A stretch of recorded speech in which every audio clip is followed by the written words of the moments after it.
بسم الله.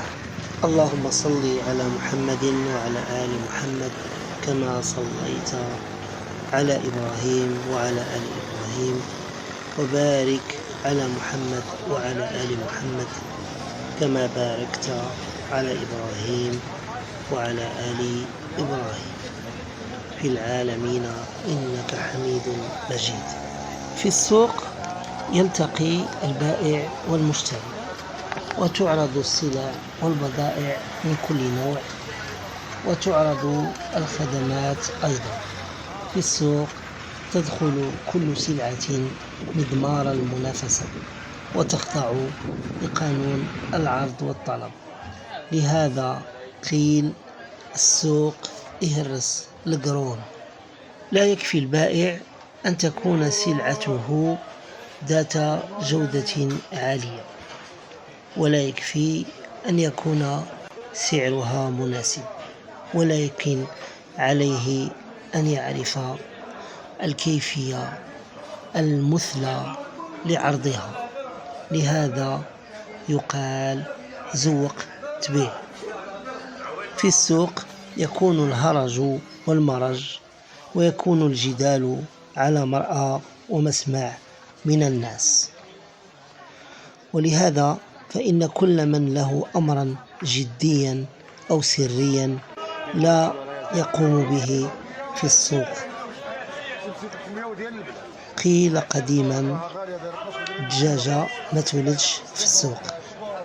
وفي السوق تعرف معدن الرجال، حيث البيع والشراء والتعاملات المالية.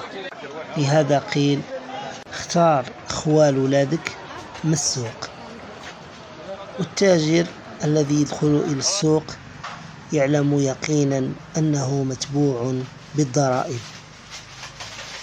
وقد قال أجدادنا: اللي هرب من القمرد هرب من البيع والشراء. والقمرد هو الجابي الذي يحصل الضرائب من الباعة في الأسواق. ويقال أيضا: العاقل يتبع السوق، والهبيل يتبع السوق. وفيه إشارة إلى أن السلع والبضائع يسهل تقييمها ومعرفة ثمنها في السوق.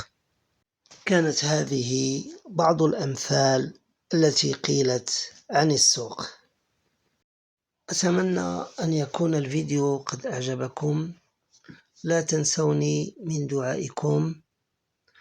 أتمنى أن تضغطوا على زر الإعجاب، وأن تفعلوا الجرس ليصلكم كل جديد.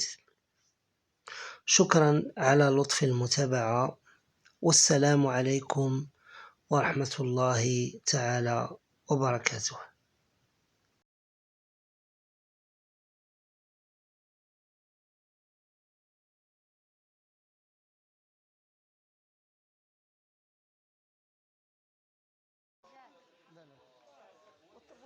شكون ديال الصنيع عليه جادد؟